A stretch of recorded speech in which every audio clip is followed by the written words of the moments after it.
بسم اللہ الرحمن الرحیم۔ ناظرین، صابر شاکر کی طرف سے آپ سب کو السلام علیکم۔ آج ہے جناب 6 دسمبر سال 2020 اور دن ہے جناب آج اتوار کا۔ سب سے پہلے تو میں آج 6 دسمبر کی مناسبت سے دو واقعات ہیں اس کے بارے میں پھر میں اہم ترین خبریں آپ سے شیئر کروں گا۔ ایک تو ہمارے شبیر شریف، میجر شبیر شریف شہید ہوئے تھے 6 دسمبر کو 1971، اور ان کو نشان حیدر دیا گیا تھا، اور شبیر شریف آرمی چیف راحیل شریف کے بڑے بھائی تھے، اور ساتھ ہی ساتھ بھانجے تھے میجر عزیز بھٹی شہید کے، اور ان کو بھی نشان حیدر ملا تھا۔ تو یہ پاکستان کا واحد خاندان ہے جن کے گھر میں 2 نشان حیدر گئے ہیں۔ تو شبیر شریف کا آج یوم شہادت ہے، تو سب سے پہلے تو ہم ان کو خراج تحسین پیش کرتے ہیں، اور بلا شبہ ان کے درجات بلند ہیں، ان کی قبریں روشن ہیں اور وہ زندہ ہیں، اور ہم ان کی زندگی کے بارے میں شعور نہیں رکھتے۔ یہ قرآن مجید کہتا ہے شہداء کے بارے میں،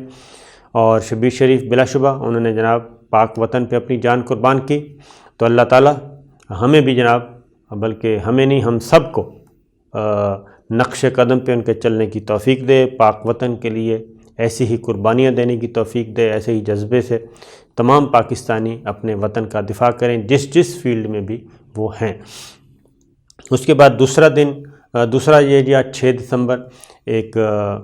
ہے افسوسناک واقعہ اس سینس میں کہ آج بابری مسجد کو شہید کیا گیا تھا۔ ریاستی دہشت گردی کا عملی نمونہ، ریاستی مذہبی جنونیت کا عملی نمونہ، اور یہ دنیا کی تاریخ میں شاید پہلا واقعہ ہوگا کہ ریاستی سرپرستی میں یہ سب کچھ ہوا، اور ریاست نے بالکل نہیں روکا، اور ایک اہم ترین بڑی اقلیت کو اور اس کے جذبات کو نہ صرف مجروح کیا، بلکہ جو ایک عالمی نئے UN کا چارٹر ہے اس کی بھی خلاف ورزی کی، عالمی قوانین کی دھجیاں اڑائیں۔ تو اس پہ بھی ہم جتنی بھی مذمت کی جائے کم ہے، اور آج کل بھی انڈیا اسی لہر کا، اسی دہشت گردی کا، اسی مذہبی جنونیت کا، اسی ریاستی انتہا پسندی کا شکار ہے۔ اب آگے بڑھتے ہیں۔ یہ تو ہے انڈیا کی حالت، انڈیا میں جو کچھ ہو رہا ہے، اور اب بھی ہو رہا ہے، مسلمانوں کے ساتھ بھی ہو رہا ہے، مائنورٹیز کے ساتھ بھی ہو رہا ہے۔ دوسری جانب جو اصل المیہ والی بات ہے، المیہ یہ ہے کہ جناب ہمارے ہاں 2 مسلمان ممالک جو ہیں وہ آپس میں گتھم گتھا ہیں، اور بجائے اس کے کہ ان ممالک کے آپس میں بیٹھیں اور صلح کریں، اپنے اختلافات، اپنے تنازعات ختم کریں، لیکن افسوسناک بات یہ ہے کہ یہ مسلم ممالک، مسلم حکمران جو ہیں، مسلم حکمران یہ دیکھتے ہیں مغرب کی طرف، بڑی طاقتوں کی طرف، یہود و ہنود کی طرف، اور وہ ثالثی کا کام کر رہے ہیں۔ یہ نہ صرف ذلالت کی بات ہے، شرم کی بھی بات ہے سب کے لیے کہ جناب اتنے تگڑے ملک، اتنے تگڑے حکمران، لیکن ان کے درمیان تنازعات ختم کرنے کے لیے ثالثی کے لیے کون آ رہا ہے، اور یہ ثالثی کے لیے کس کے پاس جا رہے ہیں، اور یہ مسلم حکمران ثالثی کے لیے کس کو کہہ رہے ہیں؟ جناب پریزیڈنٹ ٹرمپ کے داماد کوشنر کو، اور ان کی تعریفیں کی جا رہی ہیں کہ جناب بڑا اہم کردار ادا کر رہے ہیں۔ تو اس کے ساتھ ہی ایک اور بھی انہونی چیزیں ہو رہی ہیں۔ یہ 2020 میں 2022 بڑا بھاری سال ہے انہونی چیزیں ہو رہی ہیں، اور ان میں سے ایک انہونی چیز وہ ہے کہ انڈین آرمی چیف سعودی عرب کا اور UAE کا وزٹ کر رہے ہیں، اور اس میں انڈیا سے اسلحہ کی خریداری کے سودے متوقع ہیں۔ UAE بھی خریدے گا اور سعودی عرب بھی خریدے گا۔ یہ خبر بھی آپ سے شیئر کریں گے، لیکن اس سے پہلے ہم جاتے ہیں جناب خاص طور پہ دوسری جانب میں آپ کو ایک اور بھی بتاؤں گا کہ اسرائیلی بندرگاہ پر حملے کی تجویز یہ ایران کی طرف سے آئی ہے۔ ایران کے اندر بھی ایک بہت سخت گیر لوگ ہیں انہوں نے کہا کہ اسرائیل کی بندرگاہ کو پہ حملہ کر دیا جائے، اس کو تباہ کر دیا جائے، اور جتنے بھی وسائل ہیں ایران اس پہ لگا دے۔ اور یہ تجویز بظاہر تو آئی ہے ایک پرائیویٹ اخبار کی طرف سے، اخبار کا اداریہ ہے، لیکن جناب جب اخبار کے اداریے اور وہ بھی ایران جیسے شہر میں، ایران جیسے ملک میں، تو اس سے آپ اندازہ کر سکتے ہیں کہ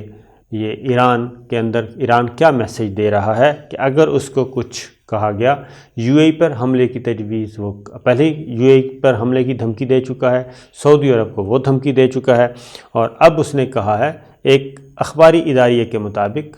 کہ جناب اسرائیلی بندرگاہ پر حملہ کر دیا جائے، اور یہ مضمون لکھا ہے، اور نہ صرف یہ ہے جناب، اسرائیل کا ساحلی شہر ہے حیفا، وہاں پہ جتنی بھی تنصیبات ہیں اسرائیل کی، وہ کہتے ہیں ان کو تباہ کیا جائے، اور اس کے لیے جتنا بھی چاہیے، جو کچھ بھی چاہیے، وہ سارا کچھ ایران کی گورنمنٹ کو چاہیے لگا دے، اور پاسداران انقلاب کی فورسز پہ حملوں کا رد عمل انہوں نے کہا، اور اس کا جواب آ جائے گا، اور ساتھ ہی ساتھ یہ جو فخری زادہ جو ان کے سائنسدان تھے، ان کے نائب وزیر دفاع تھے، ان کو مارا گیا تھا، اس کا بھی انتقام لے لیا جائے گا، اور انہوں نے کہا کہ اسرائیل سے نمٹنے کا اس کے علاوہ کوئی اور طریقہ نہیں ہے، اور امریکہ اسرائیل نظام اور اس کے ایجنٹوں کو نمٹنے کے لیے ایک آسان طریقہ یہی ہے کہ جناب یہ کام کیا جائے، لیکن ایران ابھی تک دونوں طرح کے میسیج دے رہا ہے، بھرپور انتقام کی بات بھی کر رہا ہے، اور ساتھ ہی ساتھ وہ میسیج بھی بھیج رہا ہے امریکہ کو کہ وہ بات چیت کے لیے تیار ہے۔ دیکھتے ہیں اب ہوا کیا ہے، اور ساتھ ساتھ امریکہ جو ہے وہ ایران پر پابندیاں بھی مسلسل لگا رہا ہے، لیکن اور چائنا اور روس پر بھی پابندیاں لگا رہا ہے، لیکن اس کا کوئی فرق نہیں پڑ رہا۔ لیکن میں مسلم حکمرانوں کی طرف آتا ہوں جی، انہوں نے اسرائیل کو تسلیم کیا اور باقی کر رہے ہیں، اور اس کے پیچھے یہ تھا کہ ان کو بھاری بھرکم اسلحہ ملے گا، امریکہ سے اسلحہ خریدیں گے اور ایران کا مقابلہ کریں گے، یہ تھا ان کا مطمع نظر۔ لیکن ہوا کیا؟ ہوا یہ کہ یو اے ای کو F-35 جیٹ طیارے کی فروخت کا عندیہ دیا گیا، لالی پاپ دیا گیا، بات چیت ہو گئی، MOU سائن ہو گئے، لیکن اب امریکی سینیٹرز نے اس کی مخالفت کر دی ہے، اور وہ کہتے ہیں جناب متحدہ عرب امارات کو 3 امریکی سینیٹرز نے اس پہ مخالفت کر دی ہے، اور انہوں نے باقاعدہ کمپین چلا دی ہے کہ یو اے ای کو جی top of the line F-35 jet طیاروں کی فروخت روکنے کے لیے ہم اس کمپین کو چلائیں گے اور اس کو نہیں ہونے دیں گے، اور یہ اسرائیل کو تسلیم کرنے کے لیے یو اے ای کو تحفے کے طور پہ دیے جا رہے ہیں، اور اس سے نہ صرف یہ کہ خطے میں وہ کشیدگی بڑھے گی، بلکہ یہ خطرناک ہوگا۔ اور اس میں جی 3 سینیٹرز ہیں، انہوں نے کہا $23 ارب کا یہ پیکج ہے جو یو اے ای کو دیا جا رہا ہے، اور کانگریس میں اکثریت کو راضی کر بھی لیں تو انہیں امریکی صدر ڈونلڈ ٹرمپ کو حاصل ویٹو اختیار کی پہاڑ جیسی رکاوٹ کا سامنا کرنا پڑے گا۔ تو جب جناب اب پریزیڈنٹ ٹرمپ تو جا رہے ہیں، تو اس کے بعد جو بائیڈن آئیں گے، اور جو بائیڈن جو ہیں وہ بھی اس معاملے کے حق میں نہیں ہیں، کیونکہ وہ اسرائیل کو بھی اتنا تگڑا نہیں کرنے دینا چاہتے کہ جناب وہ بالکل ہاتھ سے ہی نکل جائے۔ تو یہ بھی چیزیں چل رہی ہیں، لہٰذا یہ امریکی سینیٹرز اور کانگریس مین کی طرف سے مخالفت شروع ہو گئی، تو اس سے اندازہ کر سکتے ہیں۔ پھر ایک اور بھی امریکی سینیٹرز نے جناب امریکی صدر ڈونلڈ ٹرمپ کی متحدہ عرب امارات، ایک اور خبر اسی طرح کی کہ یو اے ای کو $23 ارب سے زائد مالیت کے ہتھیاروں کی فروخت کی مخالفت ہم کریں گے۔ تو ایک طرف کچھ دیا جا رہا ہے، سہولتیں لی جا رہی ہیں، لیکن دیا کچھ نہیں جا رہا ابھی تک، اسرائیل کو بھی، سعودی عرب کو بھی، اور یو اے ای کو بھی ابھی تک دیا کچھ نہیں ہے، صرف لے رہے ہیں اور ان سے مطالبات منوا رہے ہیں۔ اور یہ کیا مانگ رہے ہیں، میں اس پہ آتا ہوں۔ پھر اسرائیل نے سعودی عرب سے آنے والوں کے لیے قرنطینہ کی شرط بھی ختم کر دی، یعنی سعودی شہریوں کے لیے جو بھی جائے گا اسرائیل میں جا کے وہ کوارنٹین ہونے کی ضرورت نہیں ہے۔ اب آتے ہیں، یہ پومپیو گئے تھے اور اس کے بعد کوشنر، پومپیو گئے، ان کے پاس شرائط رکھی تھیں MBS نے اور یو اے ای دونوں نے مل کے کہ جناب ایران اور ترکی ان کے ساتھ ہمارے معاملات ٹھیک کیے جائیں اور ان سے جو ہمیں تھریٹس ہیں ان کو نیوٹرلائز کیا جائے۔ اس کے بعد آتے ہیں کوشنر، پریزیڈنٹ ٹرمپ کے داماد۔ اب ان کو کیا شرائط رکھی گئی ہیں؟ ان کے ذریعے قطر کو 13 مطالبات بھجوائے گئے ہیں کہ قطر جو ہے وہ 13 مطالبات پورے کرے، اور اس کے بعد پھر ہم ان 13 مطالبات کو منظور کرنے کے بعد پھر ہم صلح کرنے کے لیے تیار ہیں۔ وہ جتنے بھی 5-7 ملک ہیں، یو اے ای ہے، سعودی عرب ہے، بحرین ہے، مصر ہے، جنہوں نے قطر کا بائیکاٹ کیا ہوا ہے، بحری راستے بند کیے ہوئے ہیں، بری بند کیے ہوئے ہیں، فضائی بند کیے ہوئے ہیں، تجارت بند کی ہوئی ہے، معاشی طور پہ بائیکاٹ کیا ہوا ہے، سماجی طور پہ بائیکاٹ کیا ہوا ہے۔ تو یہ سارا کچھ تو قطر نے یہ کہا ہے کہ جناب غیر مشروط طور پہ تعلقات معمول پہ آ سکتے ہیں، ادروائز ایسی کوئی شرط پیشگی نہیں مانی جائے گی۔ اب وہ جو 13 مطالبات ہیں وہ ذرا سن لیں، ان میں سے مجھے نہیں لگتا کہ یہ کوئی مطالبہ پورا ہونے والا ہے، یا قطر جو ہے ان میں سے کوئی مطالبہ پورا کرے گا۔ انہیں کہا جا رہا ہے جناب کہ الجزیرہ ٹی وی چینل کو بند کر دیا جائے۔ قطر سے یہ مطالبہ کیا گیا ہے، سعودی عرب نے کیا ہے، یو اے ای نے کیا ہے۔ دوسرا مطالبہ ہے جی ترک اڈہ جو ہے وہ خالی کروایا جائے قطر سے، یعنی قطر میں ایک ترک اڈہ ہے، ترک فوجی ہیں وہاں پہ، اور قطر کا اور ترکی کا آپس میں ڈیفنس کوآپریشن ہے اور ملٹری ٹریننگ کے پروگرام ہیں، اور وہاں پہ ترک کی فوجی موجود ہیں۔ تو وہ کہتے ہیں جناب ترک ایئر بیس خالی کروائی جائے۔ اس کے بعد ایک اور مطالبہ ہے، وہ ہے جی اخوان المسلمین سے تعلقات کو ختم کیا جائے۔ پھر ایک اور مطالبہ ہے، اور وہ ہے ایران سے تعلقات میں سرد مہری اور ایران سے دوری اختیار کی جائے، ایران سے تعلقات کو بھی کم کیا جائے۔ قطر سے مطالبہ کیا جا رہا ہے۔ اب ہماری بات ہوئی دوحہ میں۔ دوحہ میں بہت ہی اہم آدمی ہیں قطر کے، جو حکومتی مشینری کہہ لیں، قطر کی شاہی فیملی جو ہے، ان میں سے ایک ان کے فورن سروس کے ایک اہم ترین آدمی سے بات ہوئی دوحہ میں۔ تو انہوں نے کہا جی کہ یہ بالکل ایک کیا کہنے کھسیانی بلی کھمبا نوچے والی بات ہے، اور قطر نے واضح طور پہ کہا ہے کہ جناب کسی قسم کی کوئی نہ شرط ہے، نہ پیشگی، نہ بعد میں۔ تعلقات آپ نے توڑے تھے، ہم سروائیو کر رہے ہیں، ہم سروائیو کرتے رہیں گے، ہمیں کوئی ایسا فرق نہیں پڑا۔ تعلقات بحال کرنے ہیں، ویل اینڈ گڈ، اگر نہیں کرنے تو آپ کی مرضی، یہ پیغام دیا گیا ہے۔ اور اس کی ریزن یہ ہے کہ قطر میں ایک اہم ترین امریکی بیس بھی موجود ہے، اور امریکہ جو ہے یہ پریزیڈنٹ ٹرمپ نے MBS کو بہت زیادہ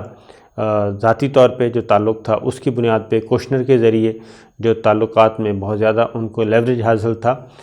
وہ اب ختم ہوتے جا رہا ہے، کیونکہ اس وقت بھی پینٹاگون اور امریکن اسٹیبلشمنٹ جو ہے وہ اس بات کے خلاف تھی کہ جناب قطر کے ساتھ اس طرح کا سلوک کیا جائے اور MBS کو اس طرح سپورٹ کیا جائے۔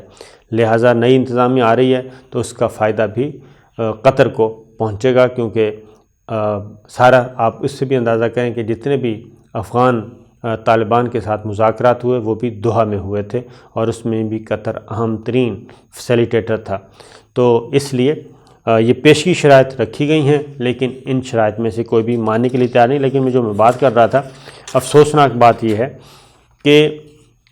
خلیجی بحران کو حل کرنے کے لیے قطر، سعودی عرب، UAE، بحرین، مصر، ترکی، ان کو یہ سارے عرب ممالک کیا کہہ رہے ہیں، خلیجی ممالک اور عرب ممالک، یہ پومپیو کو کہہ رہے ہیں، یہ کوشنر کو کہہ رہے ہیں، جبکہ یہ تعلقات باہمی طور پہ بھی آرام سے ختم ہو سکتے ہیں۔ اور یہ کیا کہنا ہے، قطر کے وزیر خارجہ کا سٹیٹمنٹ بھی موجود ہے جناب،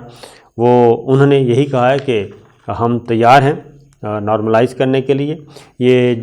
گزشتہ روز جی بحیرہ روم کے مذاکرات کے سلسلے میں 6 روم فورم کے اجلاس میں ویڈیو کانفرنس کے دوران جناب قطر کے وزیر خارجہ جو ہیں وہ بولے ہیں، اور انہوں نے کہا ہے کہ جی معاملہ حل ہونا چاہیے لیکن غیر مشروط طور پر۔ اور 2017 سے یہ سلسلہ منقطع کیا ہوا ہے، اور لیکن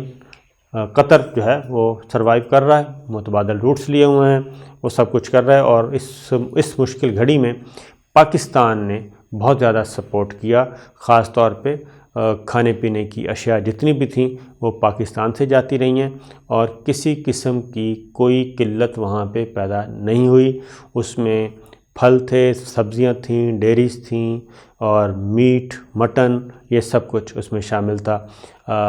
چکن، اس میں پولٹری آئٹمز تھے، یہ سب کے سب پاکستان سے جاتے رہے ہیں قطر۔ تو پاکستان نے کوئی مشکل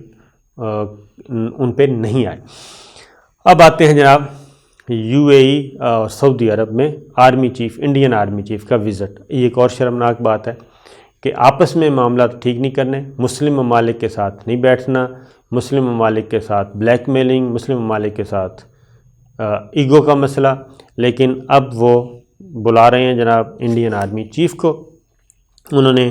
یو اے ای کا وزٹ کرنا ہے اور سعودی عرب کا وزٹ کرنا ہے، اور اس میں انہوں نے اپنا اسلحہ وغیرہ خریداری، دفاعی سودے کرنے ہیں۔ اب یو اے ای اور سعودی عرب یہ دونوں کا بھی آپس میں مقابلہ چلتا رہتا ہے۔ تو یو اے ای نے سعودی عرب میں، یو اے ای نے انڈیا میں، اب آپ ذرا سوچئے جی کہ لاسٹ ایئر یو اے ای نے اناؤنس کیا کہ وہ انڈیا میں 75 ارب ڈالر کی سرمایہ کاری کرے گا، 75 بلین US ڈالر انڈیا میں سرمایہ کاری کرے گا۔ تو یہ ذہن میں رکھیے گا کہ 75 بلین سی پیک کا ٹوٹل ورتھ بھی ابھی تک نہیں ہے پاکستان میں۔ اتنا بڑا پروجیکٹ، اتنا کچھ ہو رہا ہے سی پیک کے تحت، لیکن اتنی ورتھ نہیں ہے، والیوم نہیں ہے۔ تو یو اے ای کا والیوم انڈیا میں 75 ارب ڈالر۔ اب جب یہ بات پتہ چلی سعودی عرب کو، تو سعودی عرب نے کیا کیا؟ انہوں نے کہا کہ ہم کیوں پیچھے رہیں۔ انہوں نے 100 بلین ڈالر کا جی انویسٹمنٹ کا اعلان کر دیا کہ ہم کریں گے 100 بلین ڈالر۔ تو ایسے جو ہیں دوست،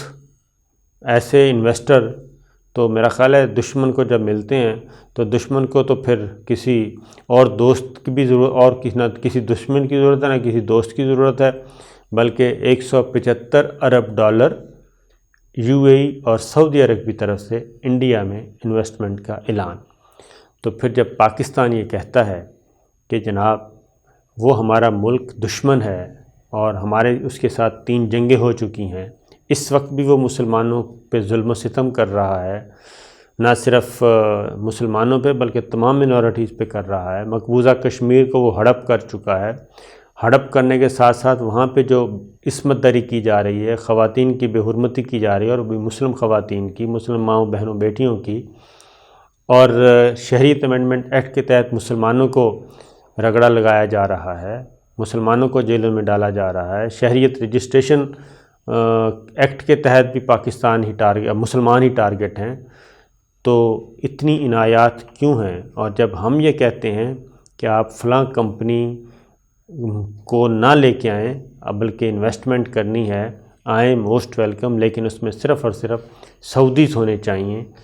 اور یو اے ای کے لوگ ہونے چاہیے، اس میں تیسری چوتھی ملک کے غیر ملکی لوگ نہیں ہونے چاہیے جو کہ ہمارے لیے خطرہ ہیں، تو ہم پہ ناراض ہوئے جاتے ہیں۔ تو اس سے آپ اندازہ خود کر لیں کہ انڈیا میں انویسٹمنٹ 175 ارب ڈالر اور مقابلے میں اعلان، اور پاکستان میں انویسٹمنٹ 0، اور جو ایگریمنٹ ہوئے وہ بھی لالی پاپ، اور جو قرض دیا وہ بھی واپس۔ تو ان حالات میں آپ خود سوچئے کہ پھر کیسے حالات نارمل ہو سکتے ہیں؟ تو پھر تو کشیدہ ہی ہوں گے۔ تو اب آرمی چیف جا رہے ہیں اور ان سے کوئی برہموس میزائل ہیں وہ خریدنے کی بات کی جا رہی ہے، اور کچھ اور اسلحہ خریدنے کی بات کی جا رہی ہے، لیکن ہم صرف اتنا ہی کہتے ہیں جناب ان مسلم حکمرانوں کو کہ جو بھی کر لیں سر، آپ بے فکر ہو کے کریں، یہود و ہنود سے ملیں، سب سے ملیں، سب پہ اعتبار کریں، لیکن قرآن مجید جو کہہ گیا ہے، قرآن مجید میں جو کچھ لکھا ہے، قرآن مجید میں اللہ تعالیٰ کا ارشاد ہے، ارشاد باری تعالیٰ ہے، اس کی آپ نفی نہیں کر سکتے۔ تو آپ ان پہ بھروسہ کر کے دیکھ لیں، تو الٹیمیٹلی نقصان ہی ہونا ہے، کیونکہ ان کے ہاں سے انبیاء کرام کے ہوتے ہوئے ان کے ہاں سے کبھی خیر برآمد نہیں ہوا، اور اللہ تعالیٰ نے اپنے رسول بھیجے، اپنے نبی بھیجے، اس وقت کوئی خیر برآمد نہیں ہوا۔ تو اب آپ ان سے کون سا خیر برآمد کر لیں گے؟ نہ دنیا بچے گی نہ آخرت بچے گی۔ تو جناب اجازت دیجیے، اللہ حافظ۔